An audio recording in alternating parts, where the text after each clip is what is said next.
I happen to think that inflation is on a long-term upward trend. And that I would not be surprised, and this is a little risky, to see almost high single-digit interest rates by the end of the decade. Wow. The policy mix is very similar to the 1970s, which is a period I had to study under Art Laffer. I led a team, we did a deep dive, and I came away with a totally different understanding of what caused that stagflationary period that my dad and maybe even your dad grumbled about for years. Because it was 50 years ago, it really does. It's not in anybody's memory. Most investors, professional investors are 40 something. But it happened. Welcome to the Beyond Speaking podcast from Premier Speakers Bureau, featuring in-depth conversations with the world's most in-demand keynote speakers. Hi, I'm Brian Lord, president of Premier Speakers Bureau. This is the Beyond Speaking podcast. Our guest today is Thomas Landstreet, or Loudstreet, as his friends call it. Luckily, it worked out well to enter the speaking world, but he's somebody who's been an extremely successful broker, running a massive international fund, well-published, you're in Forbes, and somebody who a lot of companies, industrial associations, we've got a Belgian company coming up. So a lot of different groups love to hear his outlook on policy, on the economy, on politics, and investing. So Thomas, thank you so much for coming on and being part of the Beyond Speaking podcast. Thanks for having me. Now, the main thing people look for in someone to give an economic outlook is that they were an English major. So you had a roundabout way of getting to where you are. And you've also, I forgot to mention too, also a former stand-up comedian in New York City, performed at Catch a Rising Star all over. So a really unique background of somebody who comes into this. So where did you really get your start with all this? Well, I was an English major because my father wanted me to major in business and go into the investment industry, which he was in. And so, of course, there's a reaction to that. I also thought I would be a writer. I really loved reading and thinking and history, and I just thought it was my path. And my first job actually was as an advertising copywriter in New York City, so junior copywriter. And that was, of course, boring, writing one-liners for a women's jewelry line. It was a little hard to get job, I'll tell you. But once I got in there, I was like, this is boring. And all my friends were making really good money and having so much fun on Wall Street. So I started pining for what I had avoided and eventually worked my way into being an editor for a research firm that did, investment bank. They publish a lot of research on companies. And I love proofreading and editing. It really benefits me finding problems with other people's work. Kind of an ego boost. Sure. So I don't know why, but I love editing. And I fell in love with it from that point on and forced my career the other direction. It was very difficult to get hired, by the way. I had so many no's. Because you need a business degree and no advanced degree, and finally I convinced a man to hire me for free. And I said, I'll sweep the floors. I've made a little money. I lied. And he hired me. And then when he called me up to give me the job, I said, well, actually, I can't do it without $60,000. And he gave me $60,000 and I started in the business with a salary. Wow. It was so, and then, by the way, funny story, I was too aggressive. Now, this isn't retail brokerage where I'm calling up, Brian Lord and trying to get your account. It's institutional, which meant I was calling money managers, which were mutual funds mostly, and hedge funds that were nascent at the time. And I was too aggressive, so they fired me after a year. I had a baby, a child, and it was just, wow, was that a low point. My dream job took me forever, got in there, I'm too aggressive, and I get tossed for ruffling feathers. The neighbor, the company across town, however, had heard about me. They were a lot more aggressive, meaning growth-oriented. Hired me right away without me making a call. Saved my life. And I spent 10 years there. And it was oh my goodness, was it a joy. What made that a joy? First off, saving me from abject poverty as a young father, having taken a risk. Second off, it was a blue chip Southeastern firm called Robinson Humphrey, now owned by Truist. I was good at it. I really enjoyed pounding information, dissecting it, getting to know companies, getting to know my customers, the big funds that were buying these names, what they needed. I had a kind of a fun way to intro to a new account, which are big, sophisticated managers that have all the credentials that I didn't, by the way. I'd walk into a gentleman, he's a Harvard MBA and so forth. And I would walk in there and I'd shut the door. And the way the investment banking world is organized, they had a trading desk, which I sat on. It was one of those open field, like a big field full of screens. You see them on television, on CNBC. Yeah. And I was a salesman. So I would call on big funds, and if it was a small cap or a value-oriented fund, I would shop among the stocks that we covered. We had analysts covering industrials and retail and internet and REITs and insurance, and a whole list of companies, 450 names that we covered. And I would basically be the go-between between our analysts and the names we covered and the funds that had a specialty. And this line really helped my career because there's a lot of cynicism on the buy side, so-called, the money management side, about the sell side. Yeah. And I would walk in and I'd say, well, actually, he would say, traditionally they would say, well, what do you do? What do you cover? And I said, well, let me just start it this way. I'm here to actually protect you from my analysts. And they would love that and be all ears. And I actually meant it. I often went against my analysts, which would have been controversial if the numbers didn't come in, if I didn't get paid a lot for it. Yeah. So it was a great time also to be in that business. 98, 99, the market was ripping and roaring and the investment banking was plentiful. Yeah. We made a lot of money. Yeah. Wow. So is this the time when you're doing stand-up, or at what point were you doing stand-up? Well, that was earlier. So when I moved to New York City and got a job in advertising, because I'd been in theater, I decided to audition for a comedy slot. I needed some extra, it was expensive. Yeah. And that coveted spot in advertising paid me $19,000 a year. Yeah. And, and there were like 1 million people that wanted that job. Yeah. So I kind of needed more income. Rent was a lot. I lived kind of sparse. Yeah. So a friend of mine worked or knew the owner at Catch Rising Star, and I worked up a pitch and went in there, and he gave me an audition and I passed. He loved it. And he booked me. And next thing you know, I'm closing for Robin Williams. Now, the way they would do it is I'd like the most junior comedian first, and then you might have an Adam Sandler and then Robin Williams. Yeah. And he closes it or they may have a wind down. Yeah. So I was either the first guy when nobody was there. Yeah. But I did it, and then I went to Catch Rising Star, the comedy strip, which was big back then. Yeah. Caroline's. Yeah. And so that's what I did. Oh, by the way, it's a great training for studying government economic policies. Yeah, so how's that? Well, it gives me a sense of humor. Otherwise, it would be a tragedy. Sure. Well, how do you, when you go to speak at an event, so you've got this big background. I know you said one of the things when you're managing this fund, you're seeing kind of the whole world. You have to have so much input in there. So you do have that history in like with studying history and English and everything else to go along with financial aspects of things. What does that sense sort of give you when you go out and speak to an audience? Well, because I've been both a stock picker and an analyst at the stock level, company level, and industry level, and I also worked for Arthur Laffer, who developed the Laffer curve, as you know, and famous for his effort to help Ronald Reagan cut tax rates from what was 72%, highest marginal, to 28, setting off a 25-year bull market. Yeah. I've done both macro and micro, and so I connect the dots between the big picture and companies and profits. What I bring to audiences, because we also are an international fund, in other words, we can really do anything. I'm a macro-oriented fund.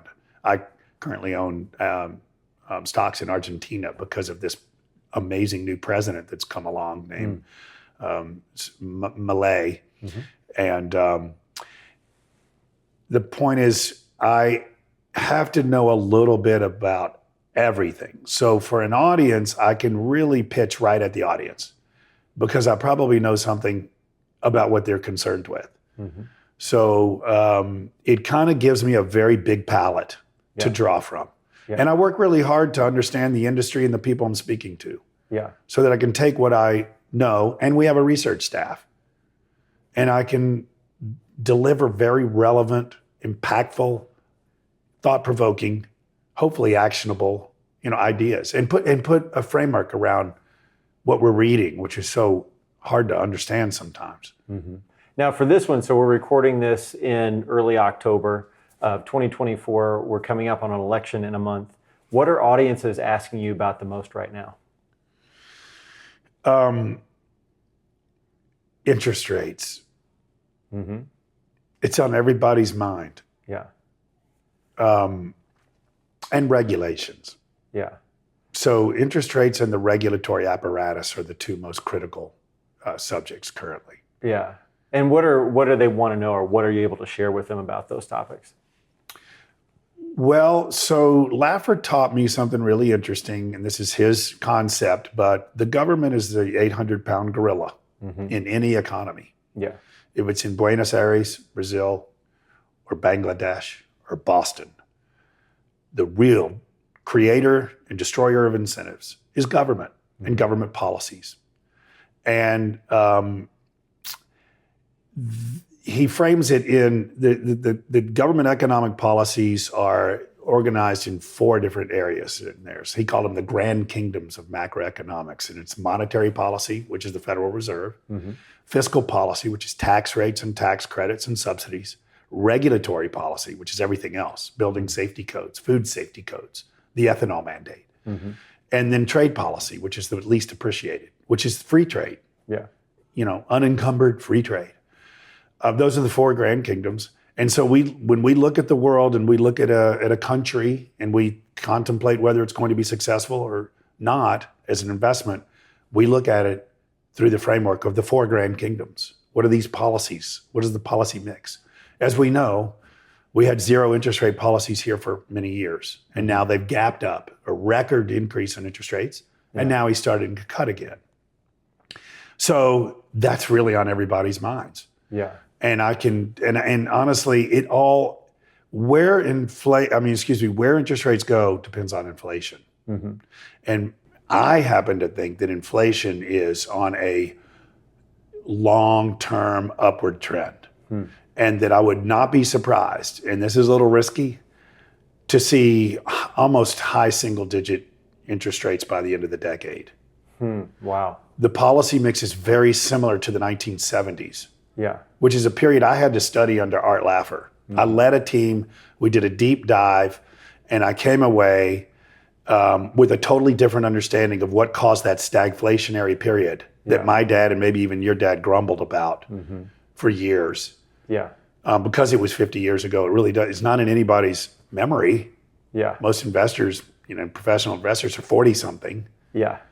But it happened. Well, where I saw it was watching old sitcoms, and they would talk about, I'll give you a loan, like on Taxi. Like, I'll give you a loan. Okay, I'll do it for 13%. Okay, great rate. That sort of thing. And so it's astounding that it's repeating itself.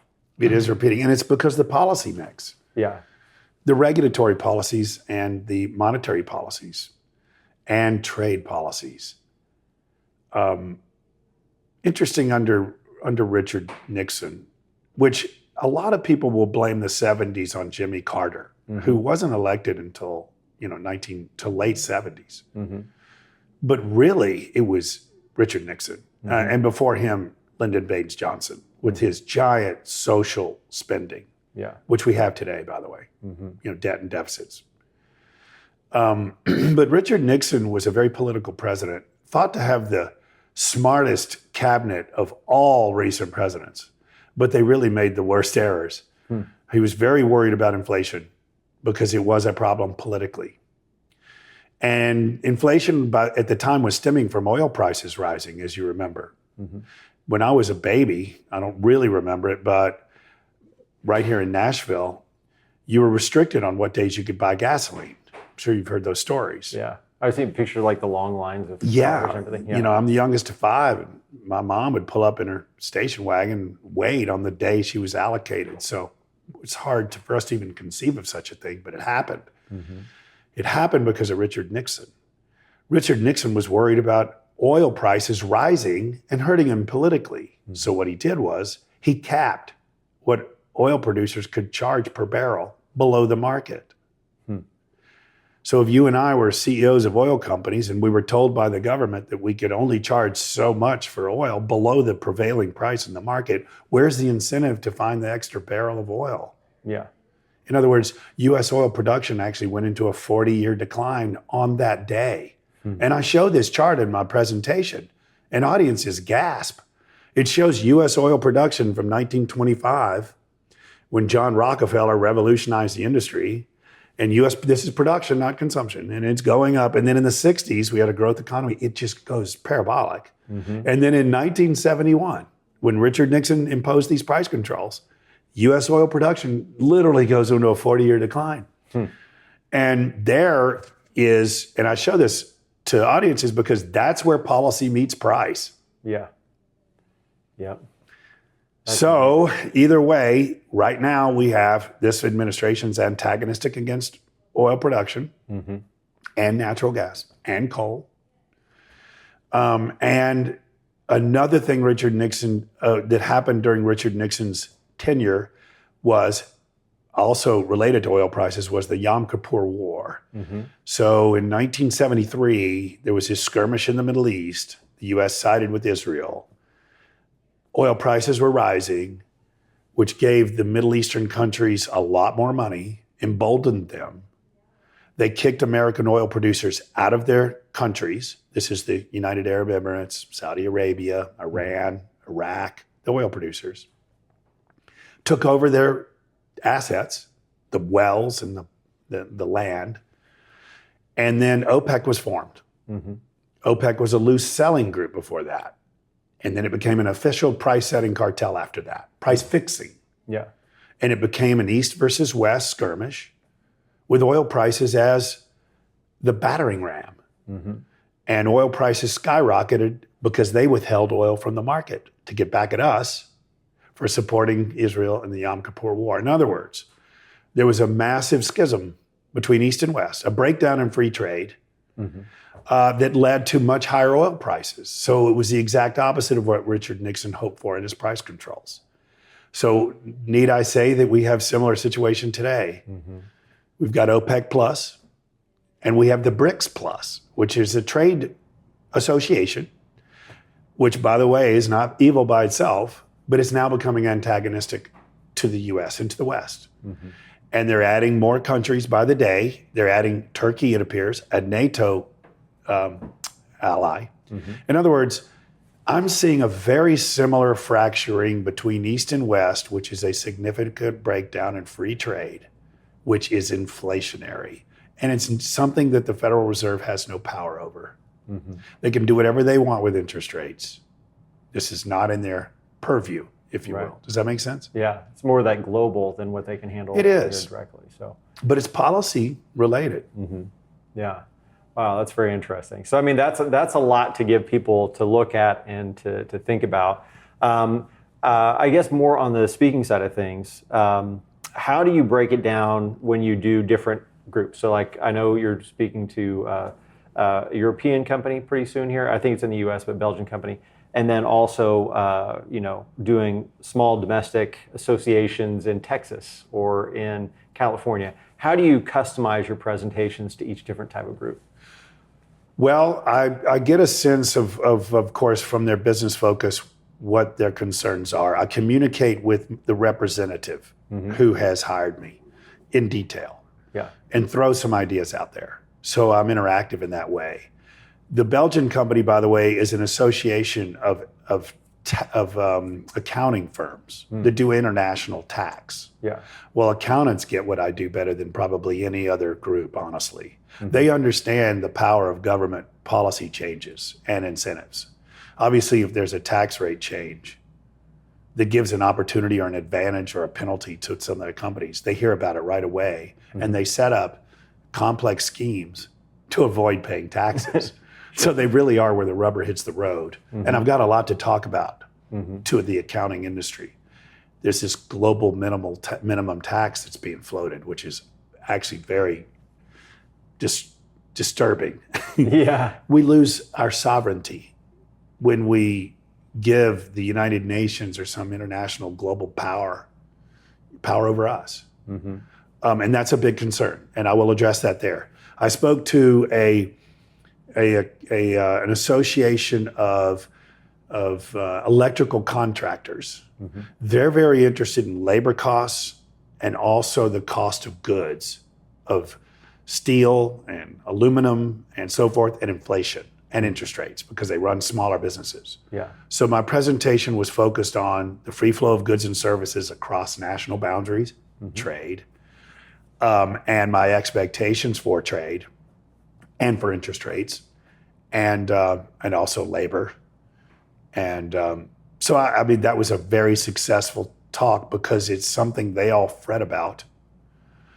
That's a kind of a complex topic that's hard to make sense of. Yeah. Sitting at your desk at a $30 million, contracting business. Right. All right. Well, I know we don't want to go too long, and obviously don't want to give up everything you got. So definitely bring in Tom to speak. But what's one thing, there's a lot of stuff to be concerned about. What's one thing that you're hopeful about, that you feel confident about or positive about moving forward? Nothing. Well, honestly, it's hard for me to be positive right now, Brian, because I think that the economy and the markets are being boosted by very generous government spending and money printing, which is inflationary inherently. Yeah. I was just looking at the federal budget deficit. Yeah. At the end of the quarter, just a few days ago, our deficit increased by something like $300 billion. So the market is buoyant because it's directly correlated to government spending. So sad. When the government spends more, markets go up. And so the incentive then for politicians is to spend. Yeah. And so my guess is that we'll wake up one day and it's overboard. And then will we have a crisis? Potentially, but we'll certainly have inflation. What am I optimistic about? We have a template. It was the 1970s. There is an investment and there is a strategy which will protect the investor, protect the business owner, and make money for us. But it's a different strategy that has been beneficial in the last 20 years, 30 years. And I guess that's it. I wish I could say I'm more excited. Yeah. I feel like the market's run is sort of like ill-gotten gains in a way. Sure. I'm trying to participate, but I don't love it. Yeah. Wow. Well, thank you for that. Well, thanks for your insight. I mean, all the different things you talk about, from investing, policy, outlook, everything else. We've got the election coming up, and obviously your insights and just the framework of how to look at it is very valuable. So, Tom, thank you so much for coming on and being part of the Beyond Speaking podcast. Thank you. Thank you for joining us for the Beyond Speaking podcast. To learn more about today's guest, visit premierspeakers.com. Make sure to subscribe and leave a review wherever you listen.